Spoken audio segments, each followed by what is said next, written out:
Hello दोस्तों, spring boot video series में आपका स्वागत है। दोस्तों, इस वीडियो में हम सीखने वाले हैं spring boot JDBC current example with MySQL database, right. तो बेसिकली यहाँ हम सीखेंगे कि स्प्रिंग बूट से स्प्रिंग और जेडीबीसी का इंटीग्रेशन हम कैसे करेंगे, राइट। स्प्रिंग की वीडियो ट्यूटोरियल में मैंने आपको बताया था कि स्प्रिंग और जेडीबीसी का इंटीग्रेशन कैसे करते हैं, लेकिन यदि आप स्प्रिंग बूट यूज करते हैं तब बहुत सारा कॉन्फ़िगरेशनल स्टफ़ है वो आपको नहीं करना पड़ेगा, क्योंकि स्प्रिंग बूट में बहुत सारी चीज़ें ऑटो कॉन्फ़िगरेबल होता है, राइट। तो इसे सीखते हैं एग्जाम्पल के थ्रू। तो चलते हैं एसटीएस में और यहाँ क्रिएट करते हैं project, right. I will go to the new and go to the others, और यहाँ जो स्प्रिंग बूट के अंदर ऑप्शन हमें मिलता है spring starter project. So now here you need to specify the project name. Project name मैं दे रहा हूँ spring boot JDBC current example, make sense. उसके बाद सारी चीज़ें मैं डिफ़ॉल्ट छोड़ता हूँ। उसके बाद नेक्स्ट एंड हियर मैं here I am going to select spring data JDBC, right. आप यहाँ लिख के भी सर्च कर सकते हो, राइट। जेडीबीसी लिखेंगे तो यहाँ पर स्प्रिंग डेटा जेडीबीसी और माईएसक्यूएल का डिपेंडेंसी आपको सेलेक्ट करना होगा, माईएसक्यूएल ड्राइवर का, and click on the next and finish, right. Make sure कि आपने माईएसक्यूएल डेटाबेस अपने कंप्यूटर पर इंस्टॉल कर रखा है, और बेहतर होगा कि कोई क्लाइंट सॉफ्टवेयर लाइक टूड और माईएसक्यूएल वर्कबेंच से माईएसक्यूएल को आप इंटीग्रेट कर दो। जैसे कि मैं इस केस में टूड फॉर माईएसक्यूएल यूज कर रहा हूँ। उसमें मैंने बहुत सारे डेटाबेसेस क्रिएट किए हैं, स्कीमा क्रिएट किए हैं, और मैं देख सकता हूँ जैसे टेस्ट स्कीमा में जैसे एम्प्लॉय अंडरस्कोर टेबल है, राइट, जिसमें 2 रिकॉर्ड है, राइट। तो इसी टेबल को मैं करंट ऑपरेशन के लिए यूज करने वाला हूँ, right. Now come to the STS, और यहाँ प्रोजेक्ट हमने क्रिएट करा, राइट। कहाँ गया प्रोजेक्ट, राइट। हाँ, तो मैंने ये प्रोजेक्ट क्रिएट कर लिया spring JDBC current example, right. Now we have a bootstrap class. This is the starting point of any spring boot application, right। अब सबसे पहले मुझे डेटाबेस से कनेक्ट करना है, राइट। तो डेटाबेस इंफॉर्मेशन को, डेटाबेस पे जो भी इंफॉर्मेशन हो एप्लीकेशन डॉट प्रॉपर्टीज़ में एज ए की value like driver name, JDBC URL, user name, password, at least minimum इतना इन्फॉर्मेशन ज़रूरत है, राइट। तो मैं क्या करता हूँ कि पास्ट में जो हमने माईएसक्यूएल रिलेटेड करंट ऑपरेशन मैंने आपको बताया था, राइट। तो जब स्प्रिंग डेटा जेपीए के साथ इंटीग्रेशन किया था तो वहाँ से मैं ये सारी इन्फॉर्मेशन को पिकअप कर लेता हूँ, राइट। तो ऑफ कोर्स हमको चाहिए सिर्फ 4 इन्फॉर्मेशन चाहिए, क्योंकि जेडीबीसी के साथ मुझे इंटीग्रेशन करना है, ना कि जेपीए के साथ। तो ये 4 की वैल्यू पेयर्स है, इसे मैं कॉपी करता हूँ यहाँ से और यहाँ पेस्ट कर देता हूँ, राइट। That's it. ये 4 डेटाबेस रिलेटेड की वैल्यू पेयर्स आपको चाहिए, right. Now come to our example. ना अब अब मैं कुछ सोर्स कोड अपने वेबसाइट से मैं कॉपी करूँगा, क्योंकि मैं सारी चीज़ें टाइप करूँगा तो काफ़ी टाइम लग जाएगा। तो kk-java-tutorials.com पे मैं जाता हूँ और स्प्रिंग फ्रेमवर्क वाला टैब है, इस पर जाता हूँ। इसमें देख सकते हैं स्प्रिंग के बहुत सारे एग्जाम्पल्स है। So I will go for the Spring JDBC integration, right. Spring plain Spring और जेडीबीसी का इंटीग्रेशन करते हो तो बहुत सारे कोड लिखना पड़ता है, राइट। तो इसमें मैंने कैसे प्रोजेक्ट क्रिएट किया है कि we have a client program, then we have a service layer, then DAO layer, right. तो इसमें सर्विस लेयर मैं हटा देता हूँ और डायरेक्टली डॉ लेयर का मैं कोडिंग करता हूँ, राइट। तो सबसे पहले तो मुझे मॉडल क्लास चाहिए, तो मॉडल क्लास एम्प्लॉय क्लास एक क्रिएट कर लेते हैं इसमें, राइट। तो I will create a model package dot MODL model package और क्लास का नाम एम्प्लॉय, राइट। और ये मैं कॉपी कर लेता हूँ। मैं ये सब एक्सप्लेन करूँगा, ये सब सोर्स के नो वरी, ठीक है ना। सिंपल पोजो क्लास है with private fields and public setter getter method, 2ST method override किया, राइट। देख सकते हो कि employee ID, employee name, emails, gender and salary, right. And corresponding setter getter method 2ST method को override किया। क्यों इतना ही फील्ड लिया? क्योंकि हमारे डेटाबेस में यही यही कितने हैं, 5 फील्ड्स हैं, राइट। आप देखोगे डेटाबेस में, यहाँ दिखा दूँ, employee ID, email, employee name, gender and salary, तो उसी से मिलता जुलता इतने फील्ड्स लिए हैं, और public sector getter method, right. Now let's go to here, and here I am not going to create a service layer over here. आप मेरे वेबसाइट पे जाकर देख सकते हो कि सर्विस लेयर इसलिए होता है कि उसमें बिजनेस लॉजिक लिखते हैं, लेकिन let's make this demo little simpler. तो इसके लिए मैं क्या करता हूँ गाइस कि डॉ इंटरफेस क्रिएट करते हैं पहले और उसका इम्प्लीमेंटेशन, राइट। तो I am going to create DAO interface first of all. तो यहाँ मैं क्रिएट कर लेता हूँ डॉ पैकेज DAO, और डॉ पैकेज का एम्प्लॉय डॉ का मतलब क्या होता है, data access object, right. DAO data access object, right.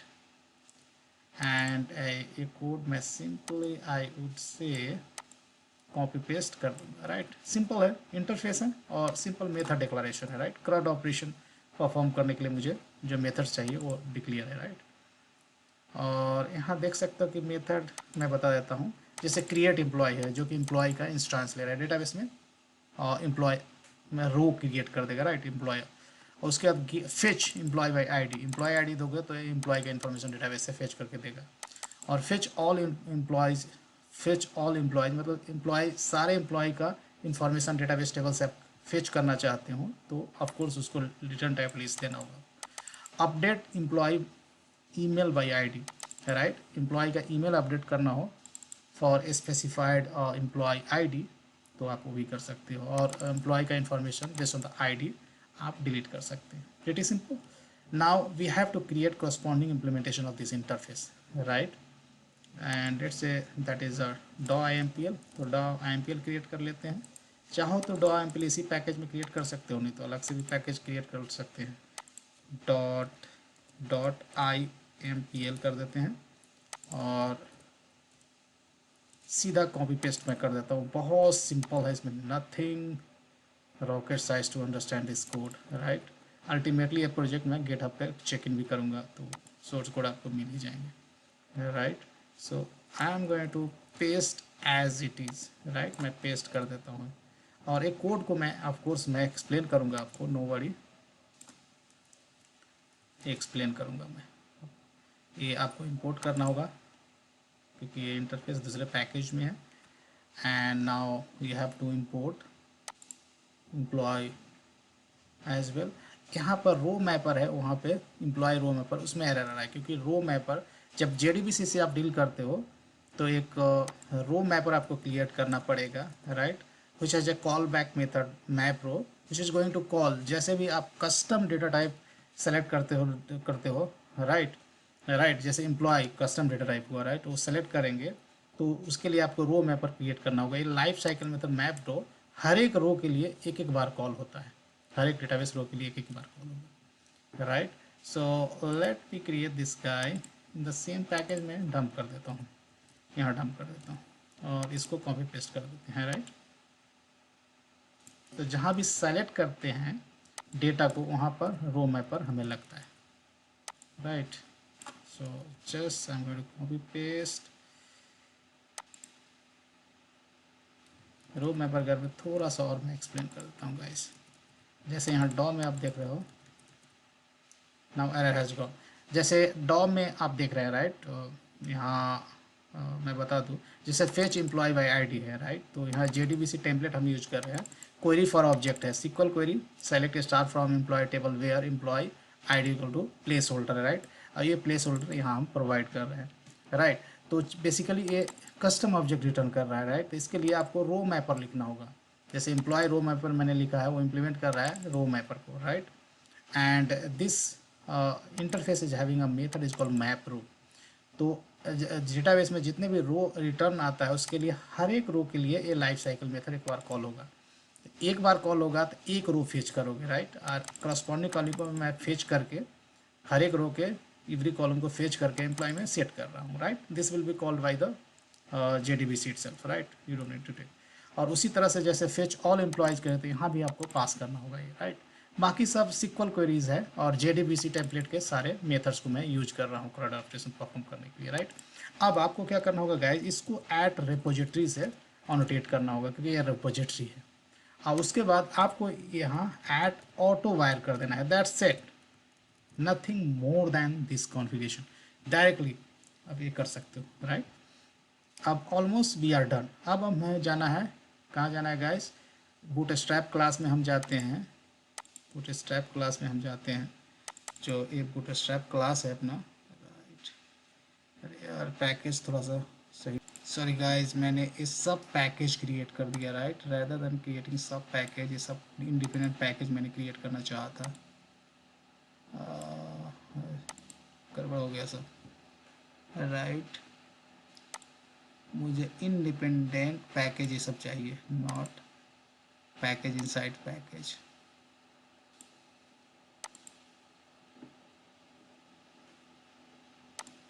And model को भी मुझे यहाँ रखना था यार। Let me refresh. ओके, अब ठीक है, राइट। सारे पैकेज इंडिपेंडेंट पैकेज है, राइट। और ये बूटस्ट्रैप क्लास है। बूटस्ट्रैप क्लास में मैं ये करता हूँ, ये क्या रिटर्न करेगा, application context, right. Now I am going to call methods of DAO class, right. Get bean का मैं यूज कर रहा हूँ, गेट बिन, राइट। और यहाँ let say I would just I am telling to the spring container, hey spring container, return me an object of this guy, right, which is annotated as at repository, right। और ये जो return करेगा उसको हम, चूँकि ये class है which is implementing this interface, तो इंटरफेस टाइप में हम इसे सेव कर सकते हैं, राइट। इंटरफेस टाइप में हम इसे सेव कर सकते हैं, employee dog, right।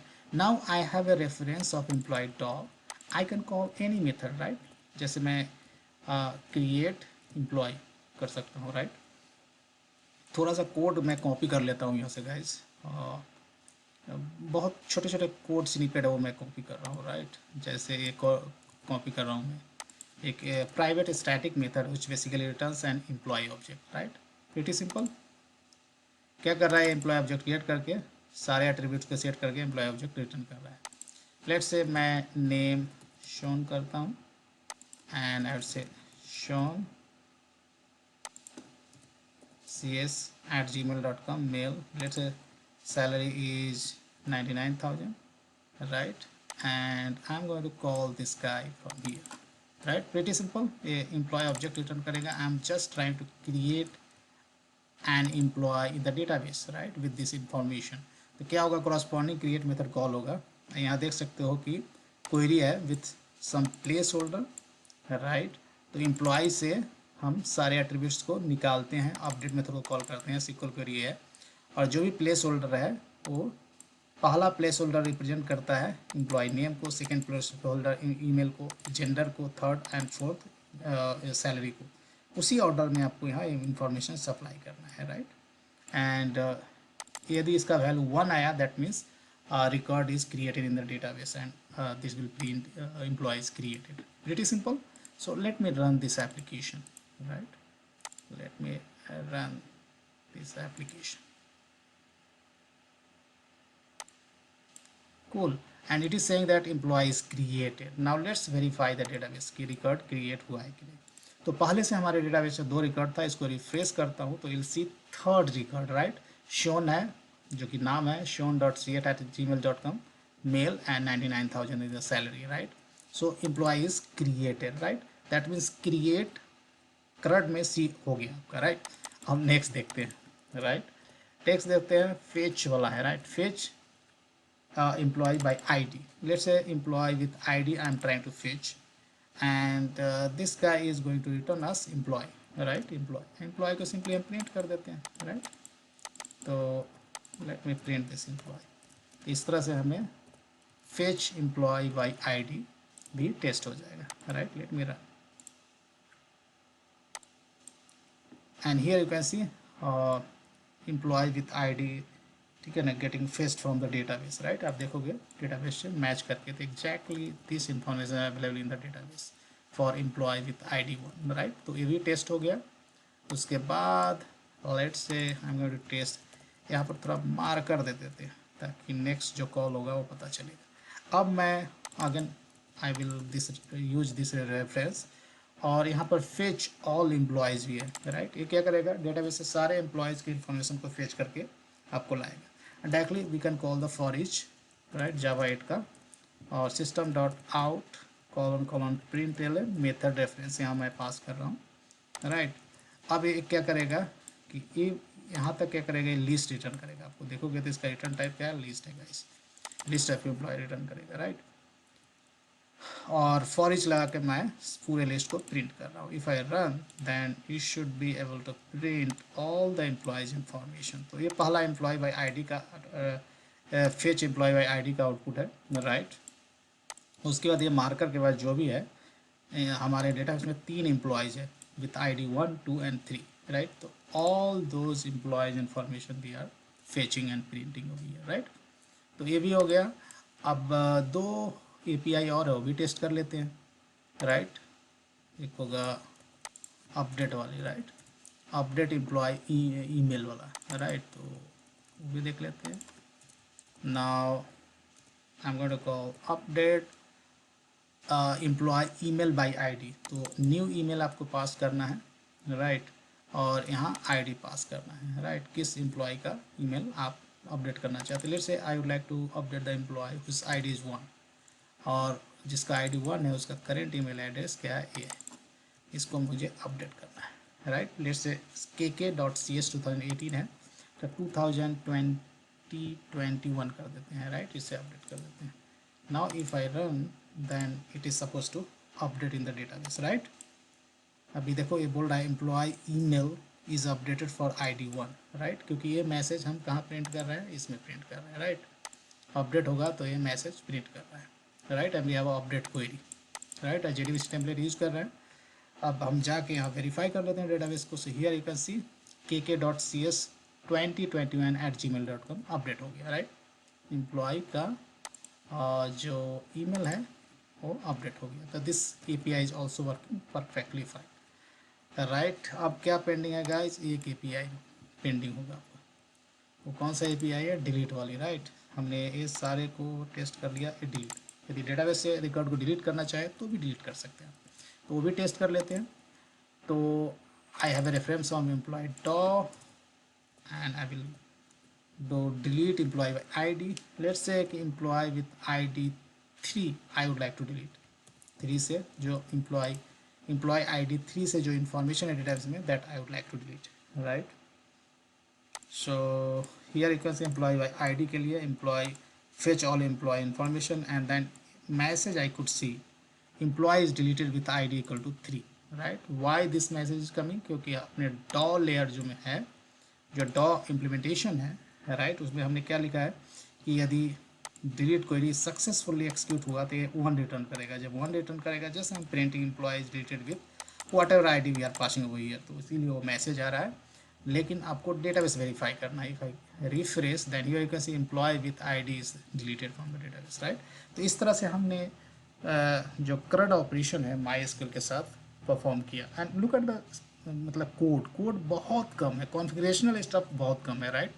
Configurational system में क्या है कि सिर्फ इतना इन्फॉर्मेशन आपको देना है, right. Like JDBC URL, driver class name is optional, even if you comment it still it should work, right. जो मैंडेटरी है वो 3 ही चीज़ रहता है, database URL, user name and password, right. Only these 4 things और only 3 things excluding driver class name you have to provide. और उसके बाद आपको क्या करना है, डॉ लेयर में जहाँ भी JDBC टेम्पलेट आप यूज कर रहे हो, राइट, जहाँ भी जो पैकेज 2 बार कॉपी हो गया गाइस, 2 बार, इसको मैं डिलीट कर देता हूँ। तो आप ये भी 2 बार हो गया कॉपी, हाँ इसको डिलीट कर दिया, राइट। इसमें बहुत सारी चीज़ें 2 बार हो गया गाइस, सॉरी, ये तो इतना बार हो गया कॉपी, ये सब आपको, हाँ एकदम now pretty simple, right. Ctrl+Shift+O करके ऑर्गेनाइज इंपोर्ट कर सकते हैं। और एक बार रन करके देख लेते हैं, कुछ चीज़ें फाइल से हमने डिलीट किया है। मेक श्योर कि everything is working perfectly fine, right. सिर्फ रीड करने वाला API को मैं कॉल कर रहा हूँ अभी, and it is working perfectly fine, right. तो guys look at the code, amount of code specially configurational stuff है वो बहुत कम है। सिंपली आपको प्रॉपर्टीज डिक्लेयर करना है और डॉ लेयर में जाना है, राइट। और डॉ लेयर को एट रेपोजिटरी से ऑनोटेट करना है, राइट, क्योंकि ये रेपोजिटरी है, राइट। और सिंपली JDBC टेम्पलेट को आपको डायरेक्टली ऑटो वायर कर देंगे। और JDBC को बेसिकली इंस्टेंशिएट करने के लिए या इनिशियलाइज करने के लिए जो प्रॉपर्टी चाहिए वो ऑलरेडी अवेलेबल है यहाँ, right. That's the beauty of Spring Boot application, right? Spring Boot will take care about the initialization or instantiation as well as initialization of JDBC template, right? Directly आपको autowire कर देना है और इसको instantiate as well as initialize करने के लिए जो भी प्रॉपर्टी चाहिए that should be available over here, नहीं तो रन टाइम में आपको एरर देगा, right? This the things are self explanatory. एक कोड मैं गिटहब पे पुश कर देता हूँ और जो गिटहब का लिंक है I will provide in the video description.